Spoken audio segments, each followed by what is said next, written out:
Good afternoon, everybody. Hello and welcome to our webinar, Mind the Gap, How AI Can Help HR and L&D Transform Skills Gaps into Business Value. My name is Robin Adder, and I'm the founder of skillsassess.ai, and I'm your host for today. So just before we get started, we hear a lot about skills gaps every day, and we're all engaged in skills gaps in one way or another. And so I'm just going to quote a couple of reports just to try and size the issue. Um, According to a McKinsey report, 94% of today's workforce lack the full suite of skills they'll require in 2030 to do their jobs well. 25.5 million would benefit from upskilling, and a further 5 million require retraining. So to put that into financial numbers, according to the Centre for Economics and Business Research, um, the report is that the impact on the UK economy of our skills gap every year is 23 billion pounds in productivity and 9 billion pounds in profits. This week, the government announced 187 million investment in national skills to bring digital skills and AI learning into classrooms and communities. So there's lots of statistics and a lot to contend with. As far as AI is concerned, there's a lot of confusion and concern. I think I mentioned there's disruption, there's adoption, suspicion. How will AI affect business and employment? Will it cost jobs? Are people falling behind? We can see a lot of movement in business and uncertainty, and also in the job market. So AI is also a huge topic, and again, government announcements this week. 7.5 million UK workers are to gain essential AI skills by 2030 through industry partnerships. So both skills and AI, very topical. So for the next 60 minutes, we want to take you away from all of this and from all the noise to join discussion from three leaders in HR, L&D, and AI fields. To debate some of these questions, I'm privileged to introduce you to Nabel Crowhurst, Chief People Officer, Reward Gateway. Nabel is a frequent speaker at Unleash and the CIPD annual conference and has appeared on podcasts such as Let's Talk HR. Perry Timms, Founder and Chief Energy Officer, PTHR. Perry is a TEDx speaker and author of Transformational HR and The Energized Workplace. Perry has spoken at HR Congress, WorkTech, SHRM, and is featured regularly on podcasts including Digital HR Leaders and the Mind Tools L&D podcast. And Carolyn Shepherd, founder and lead consultant of Emmeline AI and of the AI Learning Lobby, a microlearning space for L&D and HR professionals. She's also a LinkedIn Learning tutor on AI and regular speaker at industry events. So we've got a very impressive lineup here, and we're going to enjoy the next hour or so covering the topic. So without further ado, let's move to the first slide, or the first topic, which is why current skills strategies are falling behind and what it means for business performance. So can I ask Perry, would you like to comment on that? Yeah. On the strength of those figures, I guess it's almost like there has to be some kind of antidote to the current situation and maybe the trough that we find ourselves in. So I'm going to start with a little bit of a philosophical but also well-researched concept, which is the 100-year life that Linda Grattan wrote about some time ago.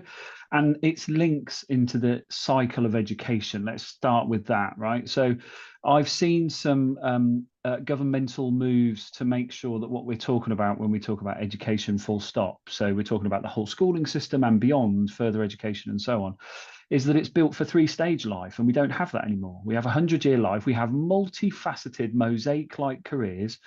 We have all sorts of things about transients and contingent workers and so on. So the whole thing about how we skill in the world of work is basically an outdated modality. So I don't want to be overly sort of critical about our L&D sort of fraternity and so on. But, you know, we've got to start to take a real lead on what skills are all about. And I think the first thing we have to get right is the terminology. We have competency profiles and frameworks. We have skills, I don't know, taxonomies and so on. And we talk about capabilities. I'm not quite sure we genuinely know what space we're in, why, and how these things stack up, because they do. Competencies are almost like the features that you see in everyday working life, right? So you are competent in how you process and apply governance and so on. Skill is where perhaps you come into play because there's an exception, there's something emergent, it's different, and you have to kind of be a little bit more inventive. And then capabilities, I think, are the absolutely crucial things that help you as an organization through people deliver in turbulent, changing, and evocative sort of backdrops that we find ourselves in. So I see them as a stack, and I see them in a way that we need to talk about levels of proficiency. I think we talk far too much about productivity equations, like you talked about from the McKinsey report.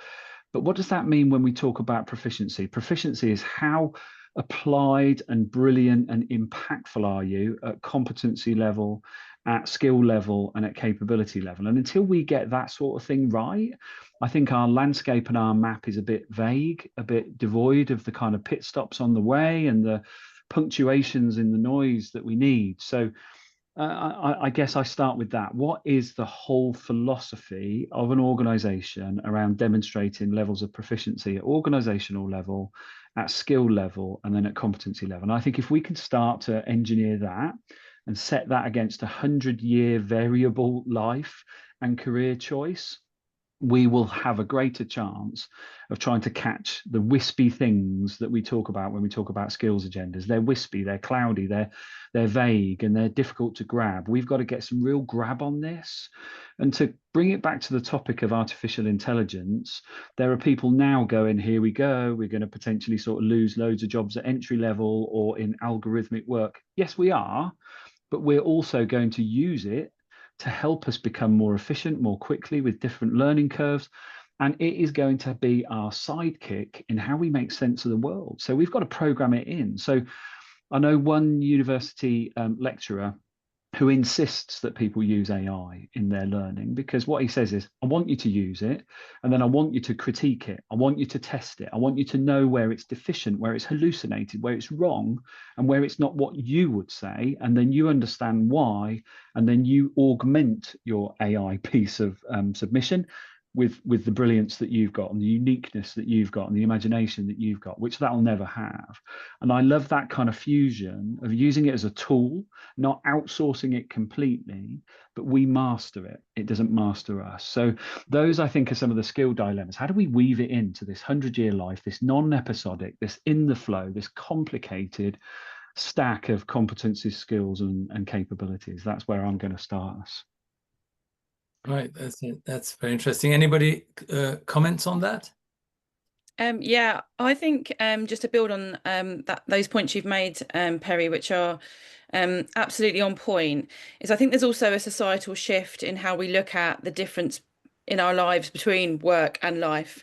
I think historically we've used the term work-life balance, and actually it's much more of a blend now. And that is, I think, driven by technology. So what technology's done is enabled people to be able to work from anywhere, anytime, in a lot of jobs. That then creates an environment in which people expect and want to do that and want to be able to mix in with their lives, work and traveling and experiences, rather than that very sort of linear approach of I work sort of 48 weeks of the year and 4 weeks I get as my holiday. People don't want to work like that anymore, and that's where technology has enabled people to work quite differently. And we see that even more now with the next generation that's coming in, the expectation of being able to adapt where they work, how they work. And I think the societal shift then is going to be at the other end of our kind of life when we get close to retirement. So the concept of we work 9 till 5 for our entire lives until we hit retirement age, which was, I think, 65, and now it's probably 67. And now by the time I get to it, probably be 70. And that was because we all worked so hard. We just tried to get through to that point in which we're not working. And actually what I see now is so many people in their 60s starting new careers, starting businesses, because we see life in a different way. We're not just waiting to retire, we're living the whole way through. And I think that's a great shift. But the infrastructure around us, like education, like the way in which organisations are set up, like pension schemes, all of those kind of things, haven't actually cottoned on to the fact that how we all want to live and experience our lives is evolving quite significantly because of technology.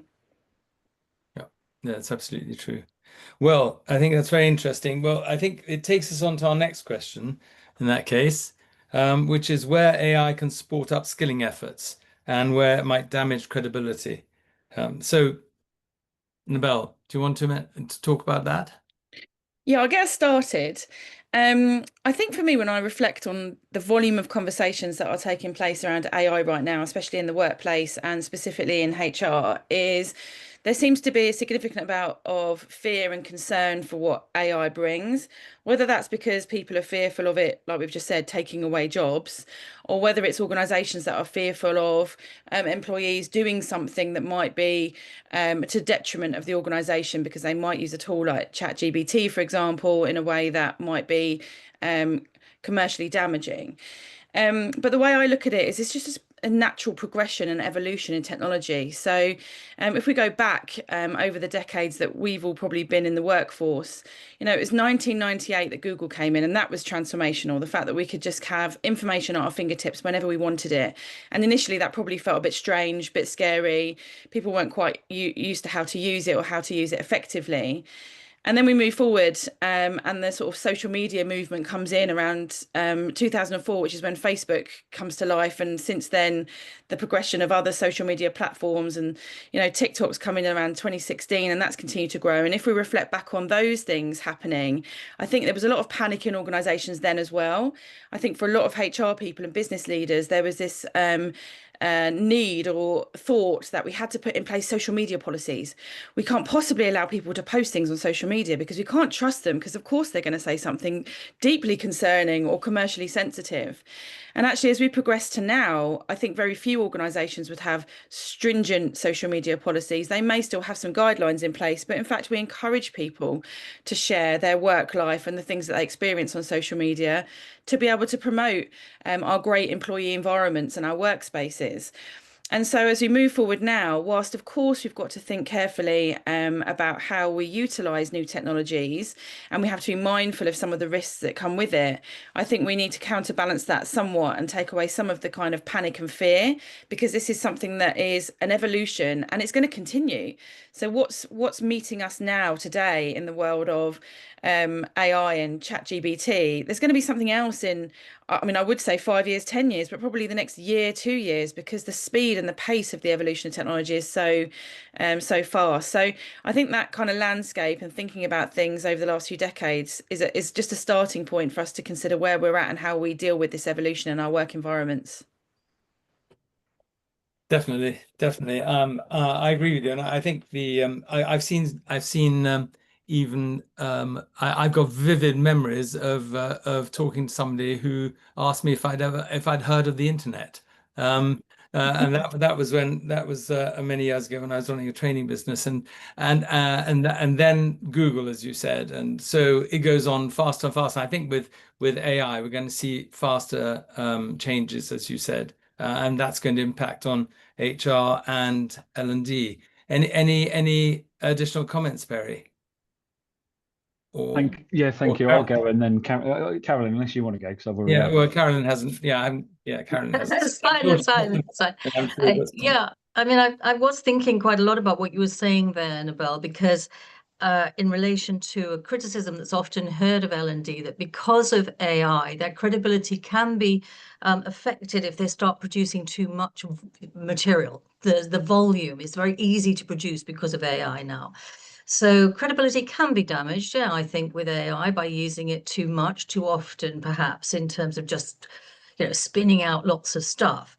But where it's really fantastic, the opportunity, as we, I'm sure, all know, is that it's actually providing you with a lot more opportunity to go deeper and to think more about some of the things we've just talked about or we've been listening to.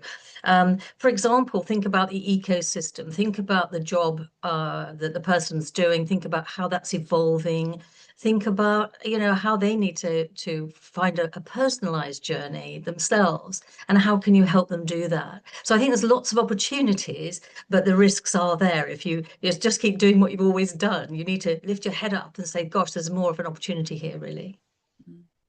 That's a perfect seg to what I was going to add, because you said about the sort of that's how we've always done it, kind of, you know, ongoing mental models thing.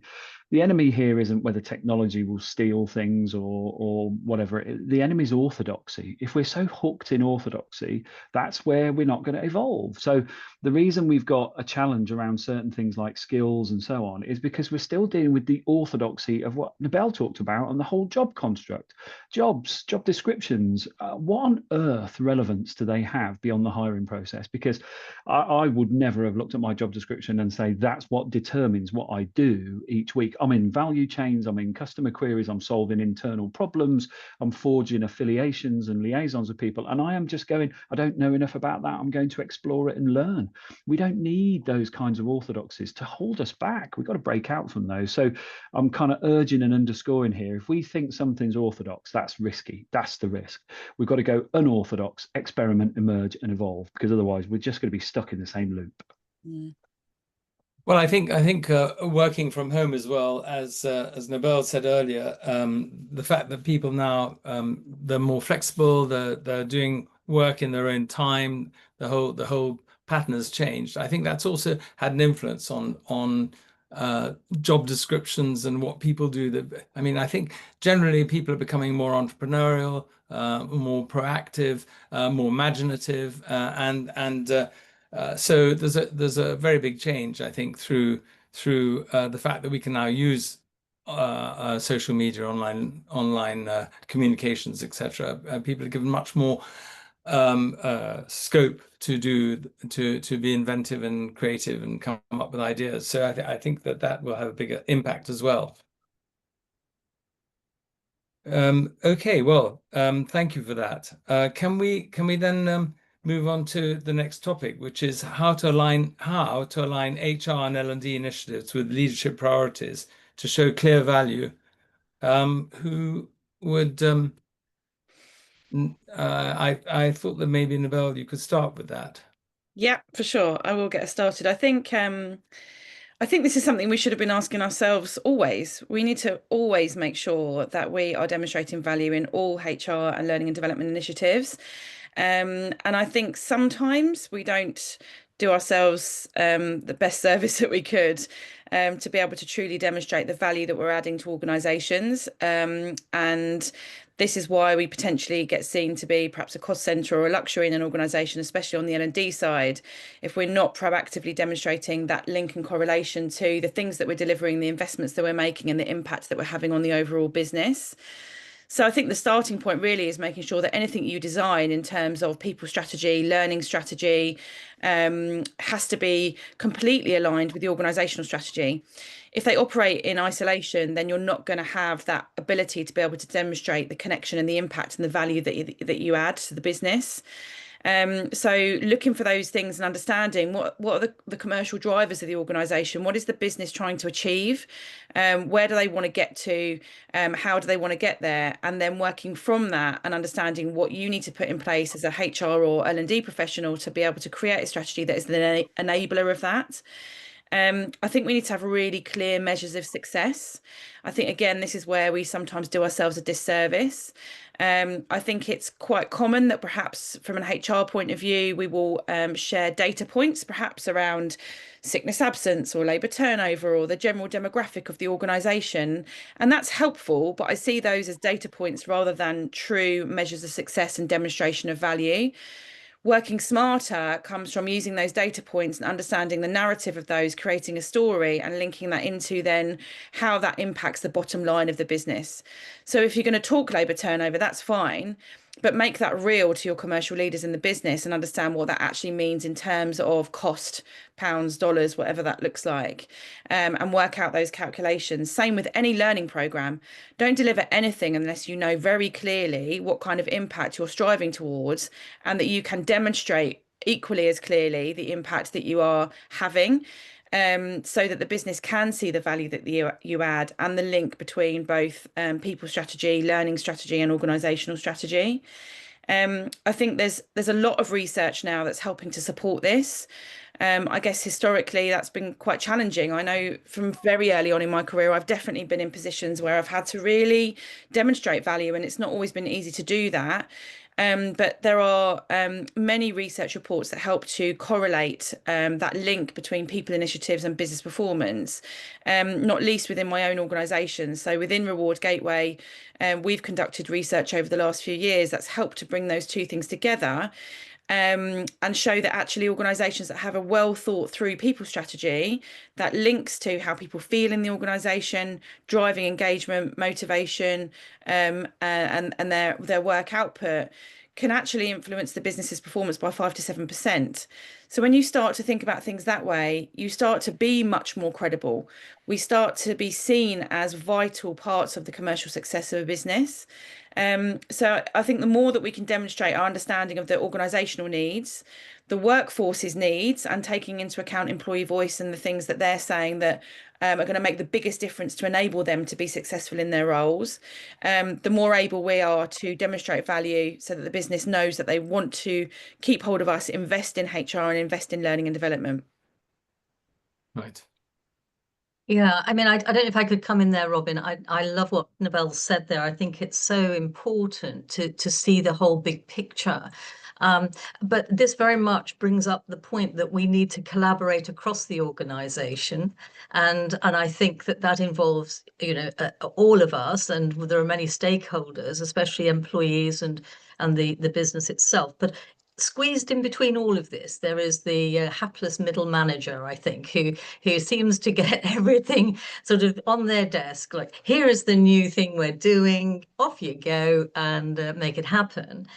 Reality is that they do get squeezed from all angles, I think, and so they're very much in need of a support system that will help them to bring up their teams up to the standard they need to be. They know that there are skills gaps, of course they do. They've got them themselves, and that might be, especially for middle managers, it tends to be those human skills, doesn't it? And we find that, they're given a course on how to handle difficult conversations, and then that's it, as opposed to be able to sort everything out from a pin to an elephant, and it doesn't work like that. So I think that we need to be collaborating. My message would be we must collaborate across the organisation, and we must invest in all the stakeholders. Can I just add to that, because I think that's wonderful, and I'd love to see it, because that's Peter Senge's learning organisation that you just talked about from the 1990s, and that stuff rings true more now than ever, and I keep saying that. I think where perhaps my L&D colleagues have found a bit of a cul-de-sac, and I joined HR in the L&D side, so I've got an immense loyalty to it, is we've just become order takers. Even if we label ourselves as performance enhancers, we're still order takers. The value is in helping people learn what they don't know. Because that's where we can really say, what, you don't know this? Well, let us get there, because this is going to help us with this part of the business model, or this part of an internal challenge, or whatever it is. So I'll give you a couple of examples on this. So I want to take the frame of transformation programs here, because they are part change, but mostly they're learning, because we don't know what we're doing when we transform. And so we're learning by nature. We have to be. And I worked with an organization that had a beautiful vision for 2030, wanted to get there, but it had some real challenges right here and now. In order to overcome them, what we did was we said, let's create a minimum viable organization. What can we absolutely just survive on now, so that we can devote a lot of time to working on this future vision, experiment, and so on.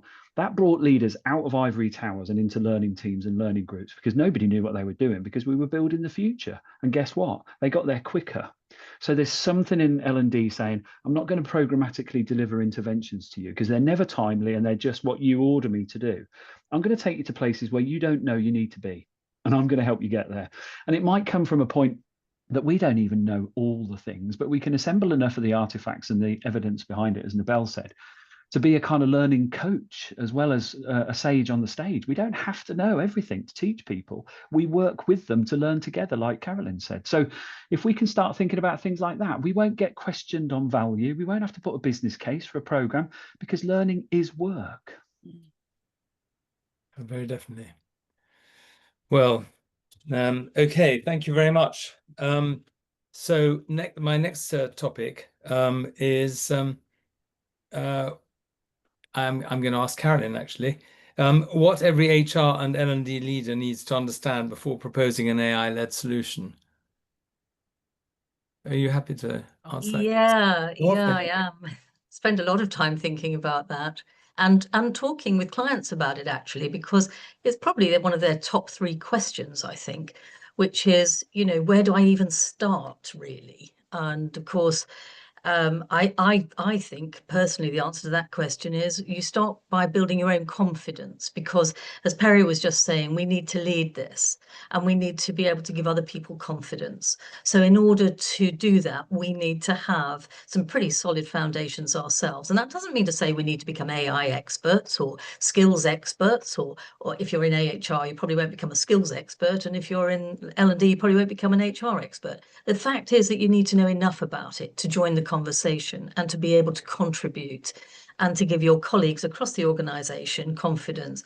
And really, I think that starts by accepting that we don't sit around talking about electricity. Okay, so we're not going to sit around talking about AI. Nobody really cares about how it works, actually.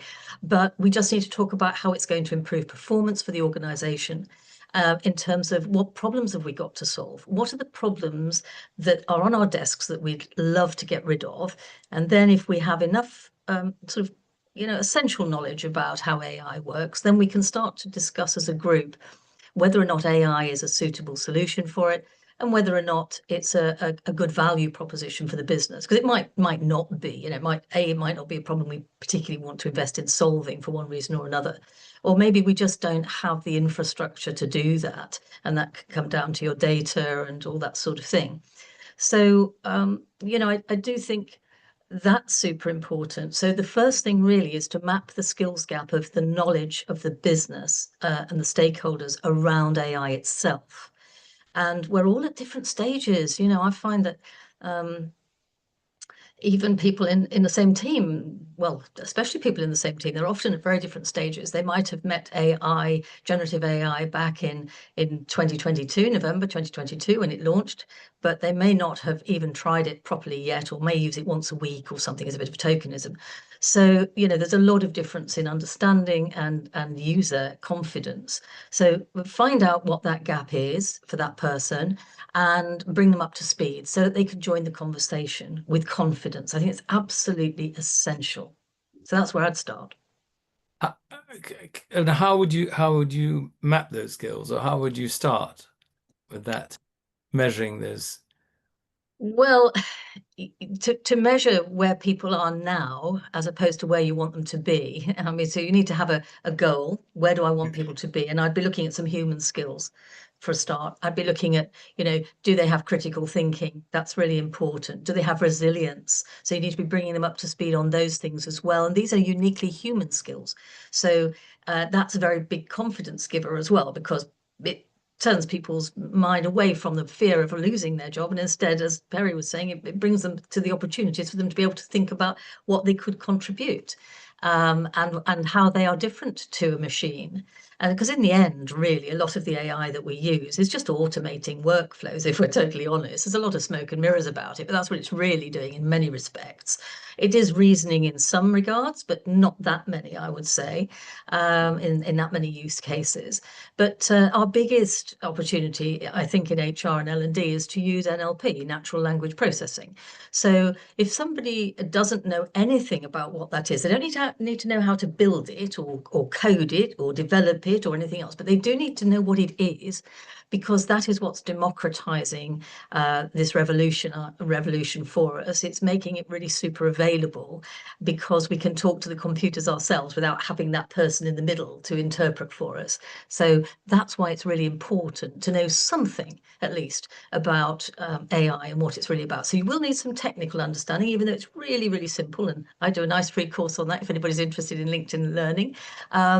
And so, at least get some knowledge that makes you feel as though your feet are on terra firma, I think, and then work on those human skills as well. Yeah, well, I mean, I think I'm starting from a slightly more commercial end, I suppose, of this whole discussion, in that we've developed a system using AI rather than discussing the merits of AI per se. And this is how we have discovered that we can map skills gaps, and AI helps us in this instance. So if you start with the as you said, the business requirements, I think we were talking about earlier, we feed the business requirements in at the back end of our system, and AI then crafts questions around it, depending on the level of seniority, the job role, or whatever the individual is doing in the company, identifies the weaknesses or the gaps anyway, and proposes or suggests learning pathways. And we found, I mean, that brings it down to a fairly simplistic level, but we can do that both in human skills and in digital skills. Digital skills is slightly easier because it's more factual, but so identifying the skills gaps and using AI to craft learning that fills those gaps that have been identified is we found is working, is producing a very interesting result. Well, of course, that's going to, isn't it, Robin? Because I mean, that's one of the great uses of AI, because it's making those things so quick to do. It's great at spotting patterns, right? So this is why it's really good at identifying skills gaps, as long as it's got enough data. The funny thing about this is, really, when I think about it, is that over the years, L&D's always been doing skills gaps analysis, but I've yet to see one which was actually up to date and actually in line with the business strategy as has just been issued, whatever that may be. So this gives us a marvelous opportunity to stop doing all that data input and all that stuff and just let the machines do it. I think it's a great idea.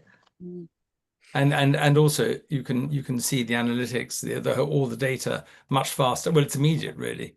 It's extraordinary, and can be applied to really any type of learning. I mean, we are tackling both the use of the English language as well as critical thinking, as you mentioned, or resilience, or the use of digital skills. So it can be used very, very effectively. Actually, I've got a question, if I may, just to ask Nabel about this, because you mentioned leadership and earlier, Nabel, what are you looking for in terms of leadership skills that you would say are those essentials that you feel, yes, this would definitely be on my Christmas list of things I want my leaders to have? Good question. I will come to it. I'm just gonna comment on a couple of things that you said previously. I mean, that point about skills analysis, it took me back actually. You're totally right that, a long way back, we've always done these kind of skills gap analysis in learning and development. And certainly early in my career, I also started in L&D before I moved into broader HR. I've done many a skills gap analysis on an Excel spreadsheet and spent hours, if not days and months, working through it, and then before you know it, it's already out of date. So I think the fact that we have technology that can enable those kind of processes to be sped up is just an absolute no-brainer. And so I think we need to encourage curiosity in our people to look for where there's opportunities to be able to do things in a new and different way, and have open-mindedness to it. rather than locking it out of fear. So I think there are organizations whereby, you know, they're locking down certain systems like ChatGPT, for example, where they're not allowing employees to use it and they're perhaps creating their own version of it in-house. And I just think that's wasted effort for one. And people will just circumnavigate that anyway. They'll find ways of being able to use what they want to use. So it's better to foster environments that, you know, encourage people to be sensible about how they use the tools that they do, and we make sure that we've got the kind of right moral integrity in the way in which we do it. So your question about leadership, well, to me, the things that really stand out in terms of leadership requirements are actually more on the real human side. A really successful leader for me has got high levels of emotional intelligence. And whilst, you know, AI does a lot of things, I'm not convinced that it can bring the true human emotion. That said, there's lots of examples now where people are really sort of tapping into their whatever tool they're using, and sort of trying to somehow create these sort of relationships almost with technology, which that is fascinating, and I'm curious to see how that's going to evolve over time. But I certainly think for me it's about real true human-led leadership, understanding people's emotions, understanding how we show up as leaders, and the way in which we show up impacts those around us, how people receive our reactions and how we then respond to people. So I think that's really important, while at the same time leaders have got open-mindedness to what technology brings, and it's getting the balance right between the two. I think that's also where HR can play a really key role. I think HR in organizations can truly be the pioneers of bringing new things in. And good HR and learning people are already doing that, and we may well often do it behind the scenes. We're not always the people front and center doing it, and that's okay. I don't mind that we're behind the scenes, kind of inspiring and encouraging our people in our organizations to think differently, to think more openly, to think more creatively, and to show up with curiosity. But you know, this idea that we should be the ones that perhaps are being kind of open to find out what's out there, what's new, so that we're at the forefront of it, bringing it into our organizations, I think is really important. I don't think we should be waiting for organizations to make those decisions. I think we should be always horizon scanning and looking at what's going on in the outside world to bring that into the business. I think it's another way for us to be able to demonstrate real value and credibility in the organization, to know what's happening, to be aware of what's afoot and what's coming in the near future, and highlighting that to our businesses, to our business leaders. So I've kind of gone around lots of different areas there, and hopefully answered your question in amongst it, Carolyn. But I just think you know, we need to be front and center of this in our businesses. Can I add to that, Carolyn, with a little bit? So if we think about organizations like GitHub, who led GitHub? The answer was all the members of it. There wasn't a CEO and a CFO in the real sense of the word, right? So I think we're seeing this already. I think the role of leadership is not to be a super technical expert anymore, because that's what the bots can do. So do you need your chief legal officer in the board to look over a contract? No. If you've got a really solid, robust bot to do that, it will give you all you need, and then you just need that critical thinking to make sure it's right. So Nabelle's absolutely right. Leaders have got to be that relational Imagineer. They've got to be the sort of things that the bots just will not do for us, because we don't need more super technicians. We really don't. That's what the tech is going to do. So I think what we've got to do in HR, and not just in HR, but sort of more generally, is be very shallow clever about a lot of things, to not be dangerous, but not worry about going so deep in expertise, because by the time you've done it, the bots will have all rewritten it anyway. So there is something about chasing our tails on that. But I think one of the key things that the World Economic Forum has come up with time and time again is imagination. If you haven't got an imaginative leader, forget it, because you can't predict the future. You can sort of guess at it a bit, but you need imagination, so people go, I want to be part of that future. But if you want to look at how an organization might operate in the future, we'll probably all be like GitHub. And we don't need skills taxonomies in GitHub. You just get on with the work and do it. That's such a good point, isn't it, Robin? I mean, I love that. Yeah, it definitely is. Well, we've got a few questions. If shall we turn to the one particular question, which is more AI related? Can I read this out? So what does the panel feel about the use of frontier AI being utilized for harm, e.g. lowering the technical expertise needed to launch a cyber attack? Have you got that on your skills assessor, Robin? That's apt, isn't it? Yeah. I'm not sure the skills assessment was designed for that, but do organizations have proper AI usage policies? Is to extend that question. What advice would you give companies that help them to manage the misuse of AI platforms? I suppose that becomes Wow. Maybe as a lawyer, I could take that one, and then everyone else. As Perry Love said, it. I haven't got much life left in my law degree and my No, barrister course, so I but better make the most of it. you're already proving what you do in the future is that you diversify, Carolyn. Yeah, There you have go. to. Yeah. Absolutely, Perry. You have to. Yeah. In fact, actually, a good point here to answer this question is that I spent hours back in 23, at the beginning of 2023, remember things were a little bit different then, drafting the most beautifully crafted policy and procedures for people like Nabel, who I thought would absolutely kill to have hold of this document. And, you know, nobody bought it. And it was one of these that was actually it was a policy on how, you know, it was safe. So it told you the whole thing. You could have the light version or the deeper version. And it looked at all the legislation across Europe and the UK and all of that. And of course, we didn't have a lot then. You're reminding me now that we were relying on GDPR. But I'm not going to get out my swim lane because this is about as far as I go at the moment on this lot. I tend to try and break it down into two regions. And I say that, you know, you're either innovation forward or regulation forward, to make your point here. And you know, you can't have your cake and eat it. At some point, someone's going to give you the impossible question, and you're going to have to decide. So then that's a case of heart. And I think, you know, you need to be able to believe it. Have you looked at the arguments? Have you, never mind about the policy, and maybe that's why nobody bought mine, because who cares really? Nobody ever reads them until it's too late and something's gone wrong. And it's like, oh, didn't HR issue one of those? Let's go and see what we can do about it. But, you know, in terms of actually understanding where we are with AI and what feels right to you ethically, and whether or not you want to subscribe only to those providers and platforms that have got a really good ethics policy. I mean, I came across one the other day, and I was so pleased to see it. You know, it gave me the confidence that it was really thought through. It wasn't something that a bot had written and nobody had thought about. There'd been a lot of human touch to that. I know a bot had written it eventually, but there had been a lot of human thought gone into it. And I think that's what it is. It's about what aligns with you, what resonates with you, really. We'll only have Armageddon if we let it happen. So true. I'll pick up on that as well, actually, because I didn't go to it yesterday, but Sarah Armstrong-Smith, for Microsoft's Chief Security Advisor, was talking about the biggest risk for cybersecurity. She said it's not technical capability, it's your culture. It's your culture of fear, it's your culture of not knowing.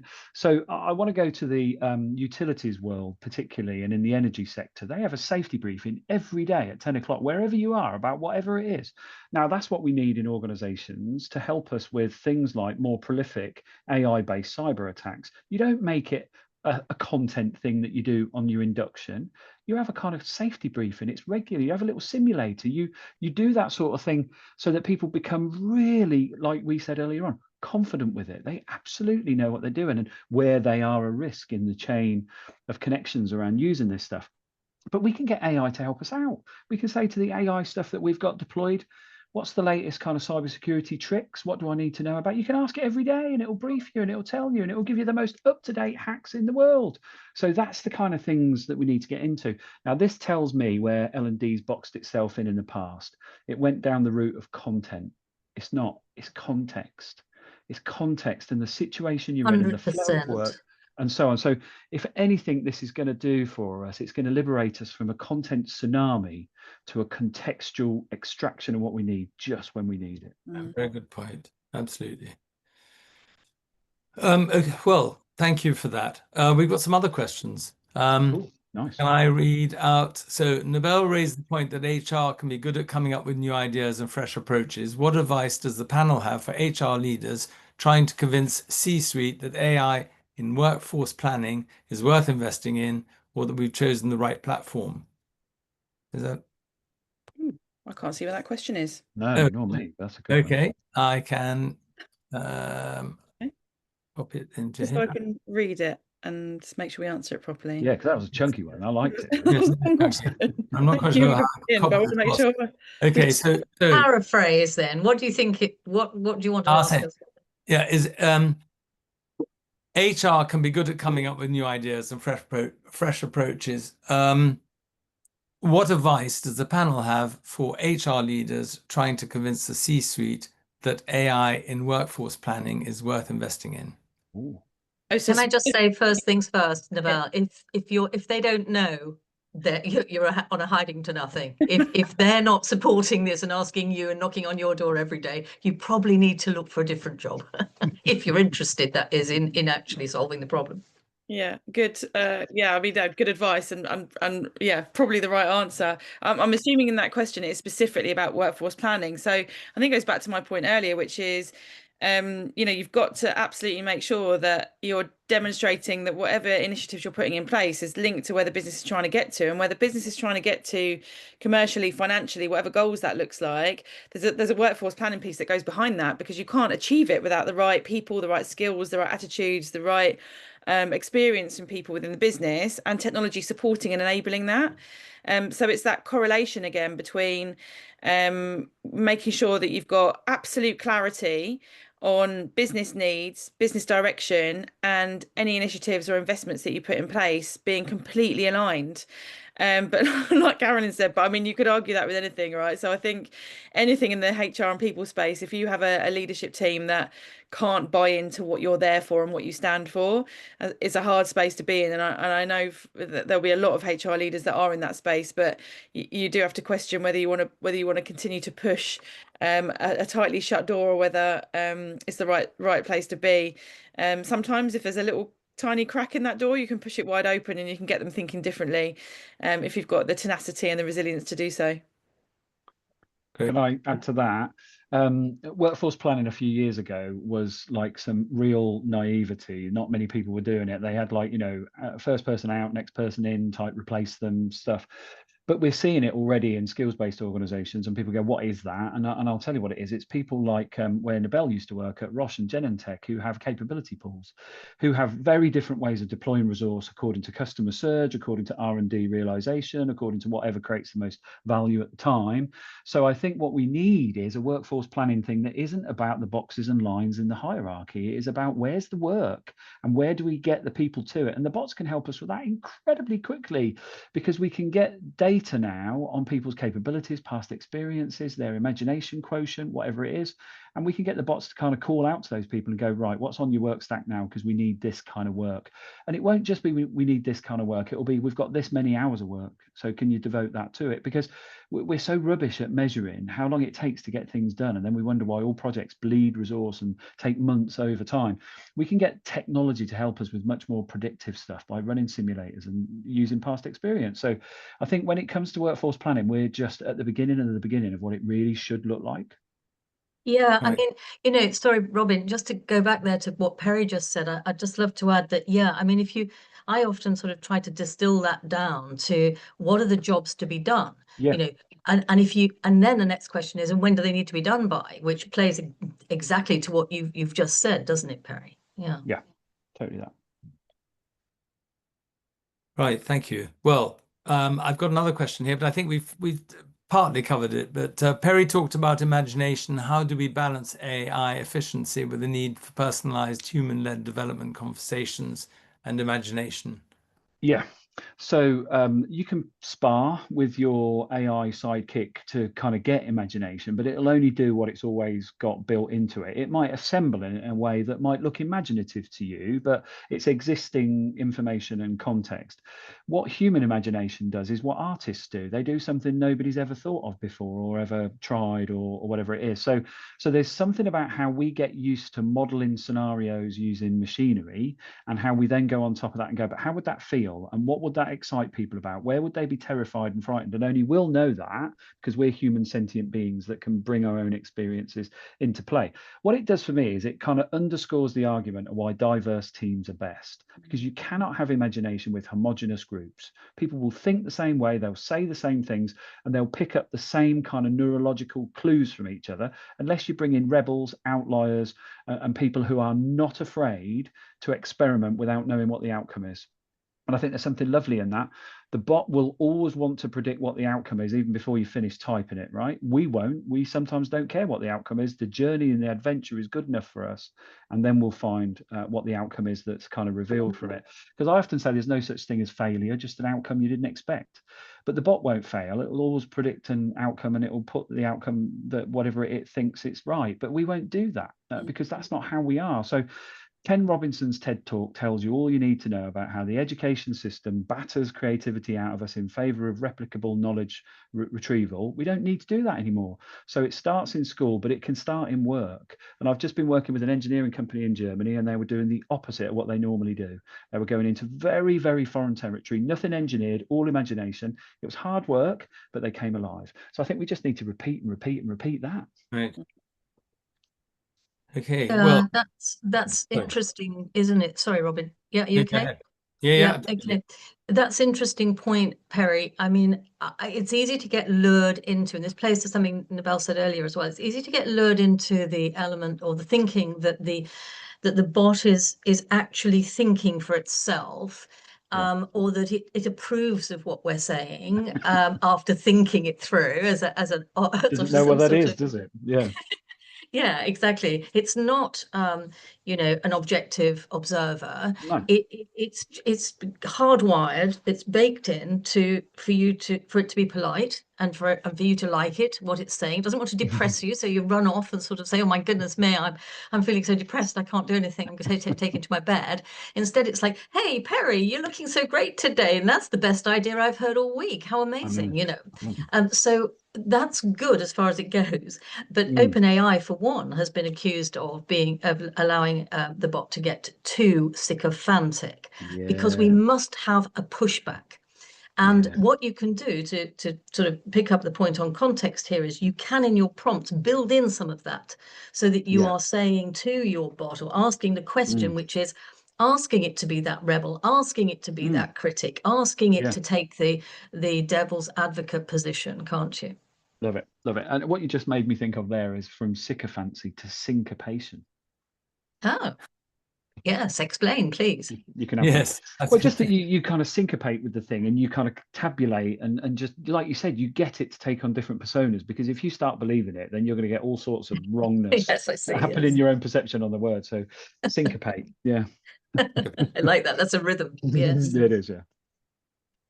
Well, I don't think we've got I think we've covered. Oh, right. There is another question here. Right. There's been a bit of talk about inherent biases in AI, particularly against women. Does the panel have any advice on how to avoid this when going down the AI path for L&D and HR? That's a juicy one, isn't it? Do we all want to get involved, or shall I kick it off? Go for it. Yeah, go. Well, I would say that it's only biased because we've been biased for so many years. It's only reading what we've written. Yeah. So we just need to change our behavior, and it will learn from that. So, you know, teach it the world you want it to reflect, and it will do so. That's totally the right point. You know, all the stuff I've been playing with AI, I deliberately prompt it now and say, "Don't give me this, and here's why," and it kind of comes back and almost thanks me for doing so. So it is learning, isn't it? But it does take a conscious approach on our part to make sure that we're not inculcating that bias. And I think that's quite good, because it's a switch for us too, to be de-biasing ourselves before we use bias technology. right. Thank you. Okay, well, another question. Does the panel have specific and imaginative suggestions on how to use AI in topics such as inappropriate behavior and EDI topics in general? Nabel? Sorry, I just jumped on that one. It's fine. I think, well, I mean, going from what you've just both said in the respect that actually from an AI point of view, it is only learning from our own behaviors. It's learning from everything we're doing. So unless we adjust in terms of how we show up and how we behave, and we continue to strive towards removing those biases, it's going to just replicate what we bring and what we've been conditioned to think about. So I think there's a piece there that we absolutely need to consider if we're going to utilize AI in the space of ED&I. And the way in which we do so in our organisations. I think this is another one of those areas whereby we need to take a cautionary step, perhaps. So whilst, you know, I've kind of said we should be curious and open-minded to using AI and the varying tools that are available to us. We have also said there needs to be a level of kind of moral integrity, and we need to think carefully about how we're using these tools. And this is an exact example of where that is important, because we have to overlay anything that's shared with us with an element of questionability to ensure that it is correct and accurate, and not take what AI is telling us to be absolutely true. So I think in the ED&I space, we need to be very mindful of that, and keep that counterbalance between technology and human. Because I think in the ED&I space, more than any other space, that human piece is so very important, because we're dealing with people's lived experiences, their own personal uniqueness, that, you know, you can't take away from people what they've experienced, how they feel, their perspective on things. And I'm not entirely sure that technology can truly appreciate and understand that in every nuanced context. Yeah, you know, Nabel, I don't know if I should tell this story on here. You're probably going to have to edit this out of the recording, Robin, but it's a funny one, really. And that is, it just puts me in mind of this true story, and it's absolutely on point with what you're saying, Nabel, which is that an HR manager told me, I mean, bearing in mind this was a year ago, I mean, things have changed a lot with HR, with the AI, I realize that, but she had bravely asked it to come up with an EDI policy, a set of policies, and she had asked it to give her an image for the top of different, you know, to go with different chapters, and one of them she wanted on inappropriate touching. Now you can be pretty sure that when the chatbot came back with this particular image that I'm going to describe in a moment, it didn't get the joke. So you needed the human. It came back with a picture, a cartoon picture of a hand grabbing a cactus. Okay. Now, it obviously didn't get the joke. So you need the human, but at least we didn't lose our sense of humor, thank goodness. And HR has got a sense of humor. I just wanted that on the record. It is very funny, and we saw the humor in it. But I think that, you know, this is the sort of disaster that can happen if you don't have the human in the loop. And I think we still need that human in the loop. And as we transfer over to, as we transform really into agentic bosses and agent bosses and using lots of agents, we need to remember that, because it's so easy to hand over too much to the agents, I think. Terrific point. And lived experience was what I just wrote down, because it can never do that. But what it can do is it can tell me the sciences behind behavioral patterns and so on that will either have impacted on that lived experience, or what that lived experience means from a scientific perspective. So I like to bolster my understanding of it by knowing what a lived experience looks like when psychology can explain the impact of it. And that's how I'd want to use it forever. I wouldn't want it to try and replicate anything, because it just won't do that. Yeah. Well, thank you. Okay, well, we've got one last question, and then I'm going to just have a quick chat after that. But the question is, what's the best way, again, it's AI related. Oh, yeah. What's the best way or prompt to use check one's work to ensure credibility on anything within AI? Get Carolyn in. Yeah, I think Carolyn. So you'll just need to read the question again, because I think there was a little nuance in there, please, Robin. Yeah, okay. The best way or prompt to use to check one's work to ensure credibility or on anything within AI.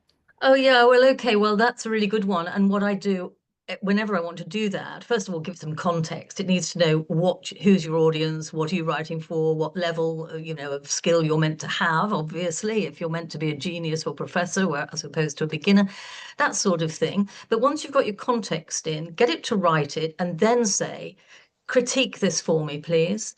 You are an examiner. I'd like you to conduct a SWOT analysis. They're really great because obviously then you get your full set of everything. And then it just says, would you like me to put these right for you? Which is very tempting, you know, let's be honest. Go on then. It's very good at suggesting things you don't want, isn't it? Do you want me to write a poem for that? It's like, no, not really. I really don't. Great. Okay, well, listen, thank you very much. I think you've done brilliantly. I just want to segue very briefly to try and explain what we have been doing in our use of AI and trying to identify skills and upskill. So just a quick segue, if I can do that, is to explain what skills assess is, because we're new into it, and I think we can show you very briefly. We've developed this AI-powered platform which simplifies skills gap analysis. Now, bearing in mind everything we said today, this is what we're doing. It creates personalized training plans and delivers real-time insights by role, department, or organization-wide, capturing all this data as it goes. Also, the assessments are adaptive, so they vary according to the success of the answers. If you're doing well, it's going to give you more and more questions, and it tailors to the role, to each job role and skill level, providing an accurate analysis and actionable feedback. The platform is content agnostic, so it's not a training platform. So clients can actually put their training requirements at the back end, and then AI will craft the questions according to that and according to the job role, and identify the skill level from that. So there was a question I think we asked a while back. Do organizations know their skill gaps? And this is with the use of AI, identifying skills gaps in any particular topic, and showing you exactly where the gaps are, capturing all the data all in one dashboard to make it very easy for people using it, HR typically, and L&D. There's much more here in the QR code. So if anybody would like to scan the QR code, where we then, they can then have a free trial and have a look and see how it works for themselves, and give it out to a few people within the organization.